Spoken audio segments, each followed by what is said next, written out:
We are excited to be in our night 10, our last night of our stress break.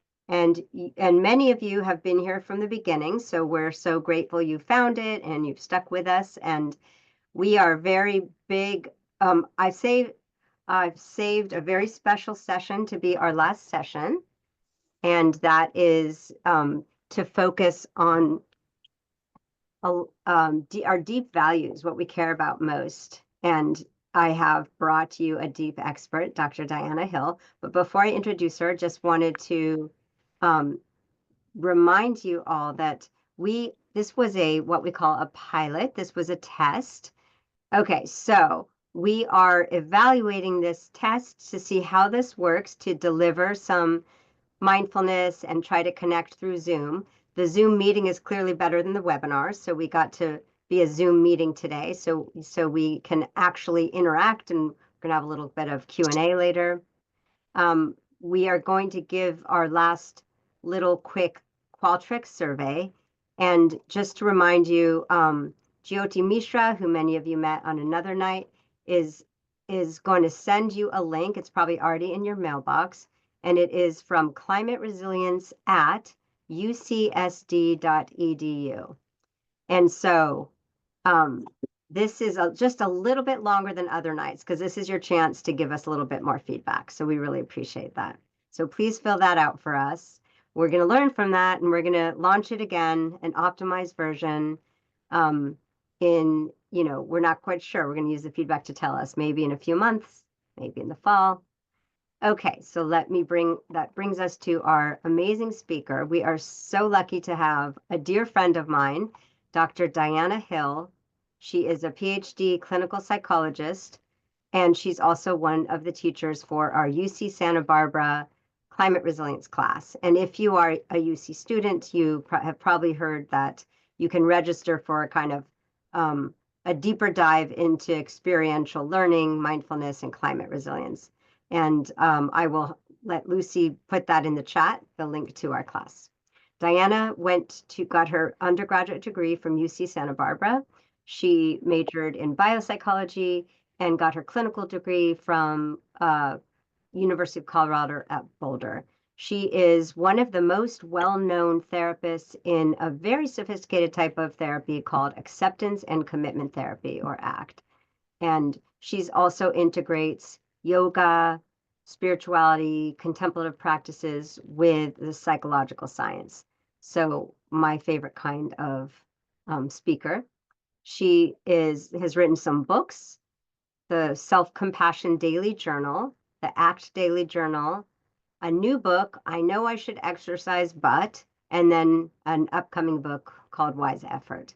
And I always love learning from you, Diana. Welcome. Thank you so much for joining us. Thank you, Alyssa. And it's really good to be here on the last night of 10 nights. It feels like something important has happened. Something important in that you've carved out this time for yourself. And when we have so much going on and there's so much to do, our instinct is to just get through it, right? Rush through it, add on more. But really, these pauses, these evenings when we're pausing together collectively, helps us move into the next thing with more intention, right? So, just as if you were hiking a trail and it was a pretty rocky trail, if you are placing your foot with intention, you're less likely to fall and slip and injure something. And you're also less likely to step on something or somebody or harm someone else. And tonight we're going to talk about values, and hopefully this can be a conversation where you participate and interact both in the chat, and then we'll have a chance to also share with each other, and then we're also going to do a practice together. So I want you to think about, thinking about values. There's two entry points that I like to look at values. Values being what it is that you care about, how you want to show up in the world, what is your calling and your offering to this day and to this life. And the two entry points they seem really different, but actually they point at the same point in your heart. The first entry point is vitality. When you think back over the day today, or maybe even the week, this past week. And if you think about sort of the energy and vitality in your body, when you felt you were uplifted by something, when you felt engaged in something, when you felt like, wow, this is sort of me at my best, um, what would it have been? I think about my day today, and I felt the most vitality actually when I went to go visit a friend and support a friend who was she was a small business owner, and she was starting a little thing with her business. And I showed up to go support her business. That points to a vitality and a value of mine. So I'd love for you to think about that for yourself and put that in the chat. What was a moment today or this week when you experienced vitality? Share with us, put it in the chat. And as you share that, see if you could boil it down to what is it that you care about? What does it tell you about what you care about and how you want to be in the world? I'd love to get to know you and your values and what brings you vitality. That vitality may have been sort of the reason why maybe you showed up for this class, why you decided to take this course. Maybe there was something that interested you. You were interested in mindfulness or meditation, or maybe you wanted to learn some practices that you're going to share with other people. So one thing about values is it's sort of a pull. It's what we're drawn to. But the flip side of that is that our values can also show up when we're experiencing something uncomfortable or painful. Um, so the discomfort, and I'm just going to look at the chat here and see what some of you are seeing before I move on. So we hear, when I'm with my friends, I can be myself and not think too hard about everything. A 2-hour nap after submitting a grant. I value rest. Talking to a classmate about her pregnancy.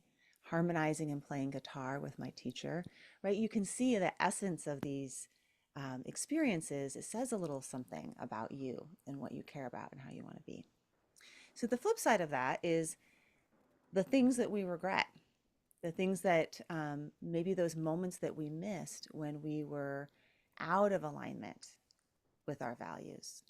And if you think back to today, those missed opportunities, maybe they were, John Gottman calls sliding door moments, maybe those moments we didn't step through. Or if you think back to this week, moments where you didn't show up how you wanted to show up.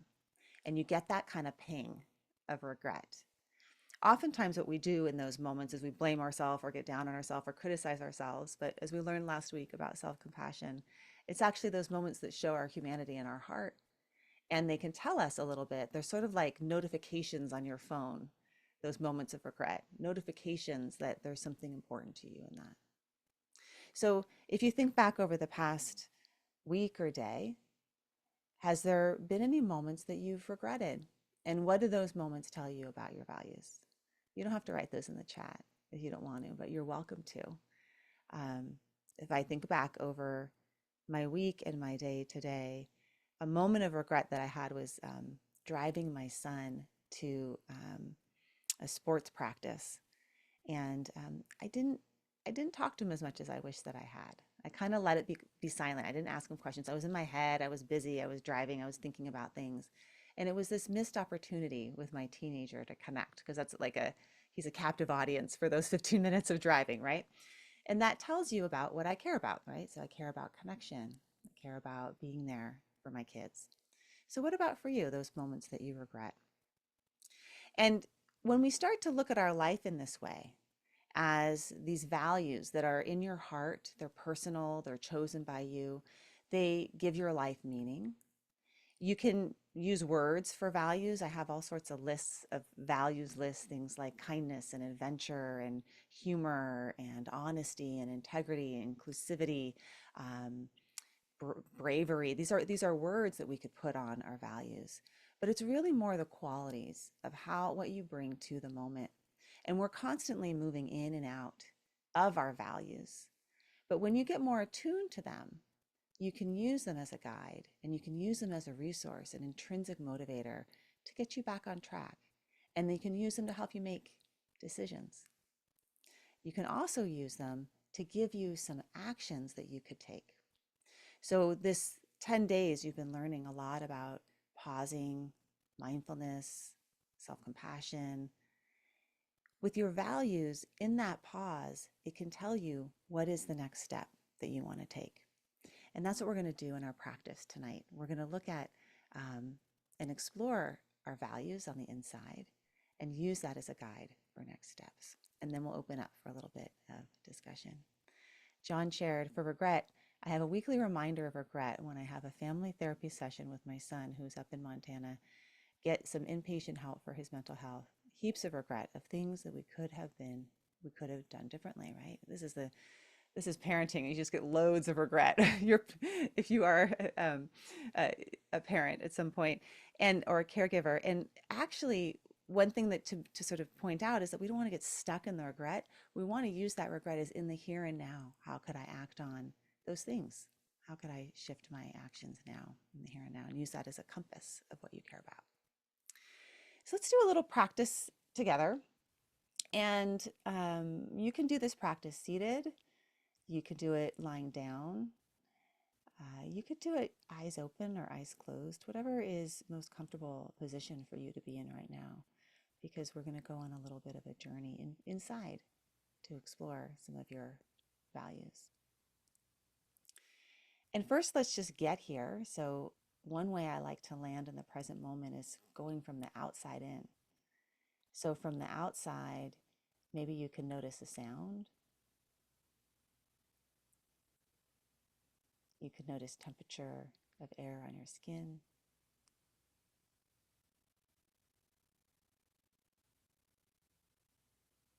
You can notice your body is moving with your breath. So just notice how your body moves with every breath you take, following that movement.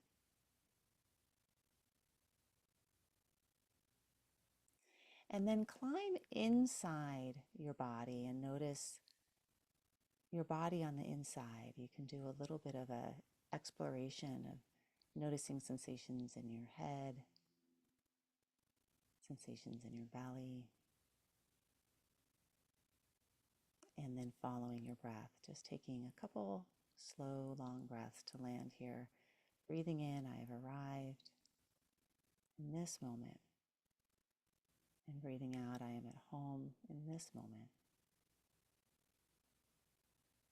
Landing in your body, breathing in, coming back home to yourself, breathing out.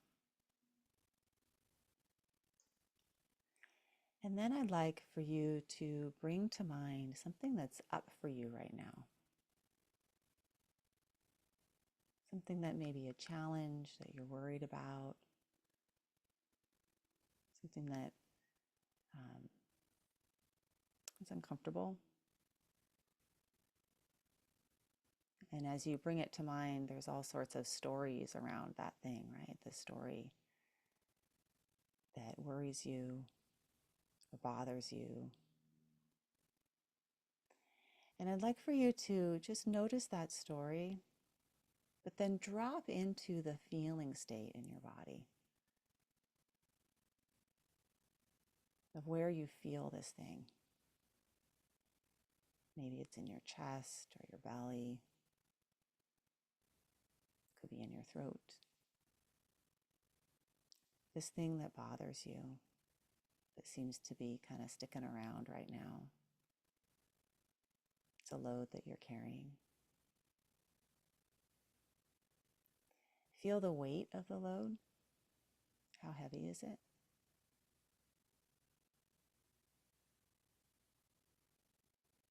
And breathe. And oftentimes we want to just make it go away, right? We want to think of something else, or we want to distract ourselves, or we wish it weren't here. But wishing it isn't here only keeps it away for a little bit. It keeps on coming back. So we're going to do something different with this thing, with this load that you're carrying, this worry or this bother, this stress. The first thing that I want you to do with it is imagine that it's like a prickly pear, like a cactus, those red prickly pears that you pick with the sweet interior. And I'd like for you to hold it. Imagine you could put your hands around this prickly pear and hold it with the most tender open hands that you could.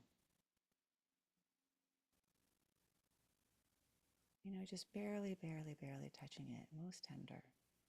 Imagine you could hold this part of you with open hands, caring hands.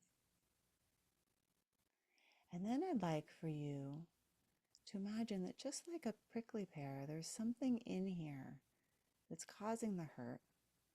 And the thing that's inside that is causing the hurt is something that you care a lot about.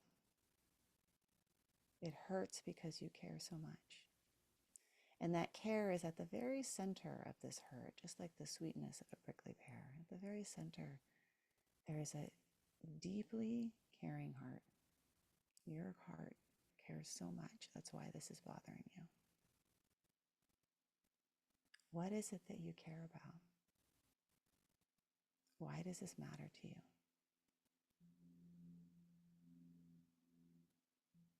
And if you can identify that care, you can even just say it to yourself in your own mind. I care about this. I care about this. And you're still holding the prickly pear of the pain of it, but you're contacting the care. And breathe. And let yourself care. This is the most tender kind of caring that we can have, our pain. And as you stay here a little bit longer, we're going to do one more thing with this prickly pear. So just like if you were, picking a prickly pear and you may peel it and you may make jam out of it, or you may slice it up, or there's something in this care that is very sweet, something that you have to offer.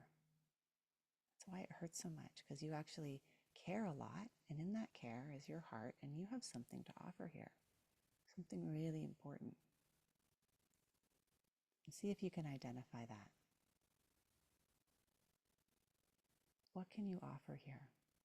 What is your offering from this prickly pear, from the sweet, sweet interior? And if it doesn't come to you in a specific action, that's okay. You can just leave the question. What is it that I can offer here? I hurt because I care. My care is deep. And I have something to offer. I know that you do. You have a loving heart. And that's why it hurts.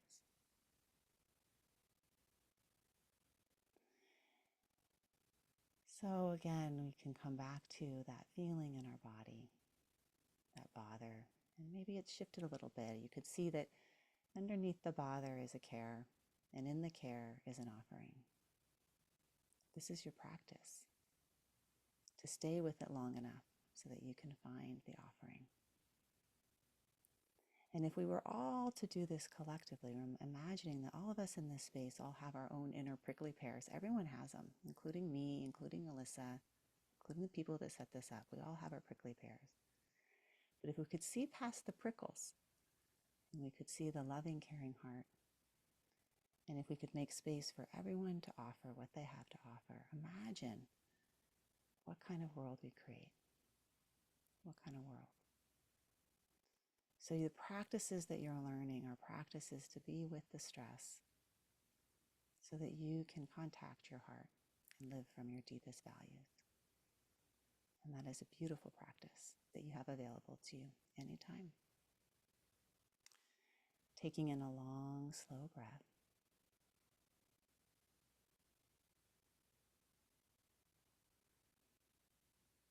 And then again, we move from the inside out. So we notice our breath inside our body. Breathing in, I have arrived.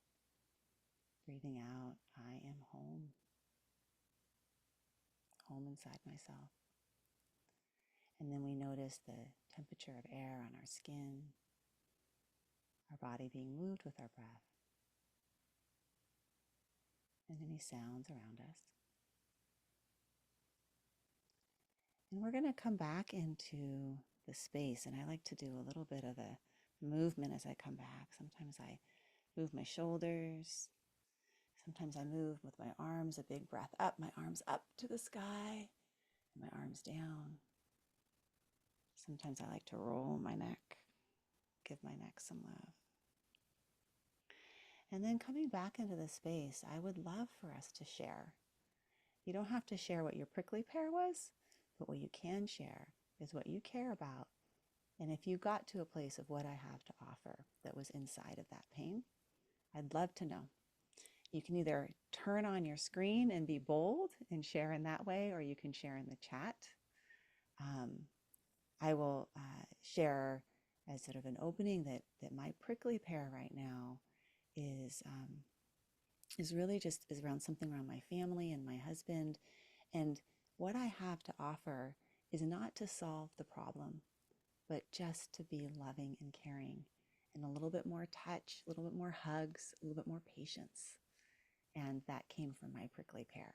So I'm curious from all of you, what is it that you identified that you care about from your pain, and maybe even what the action would be. And you're welcome to share openly or in the chat. So please share a little bit there. And since it's our last night, if you want to turn your screen on, we would love to see your face. Yeah.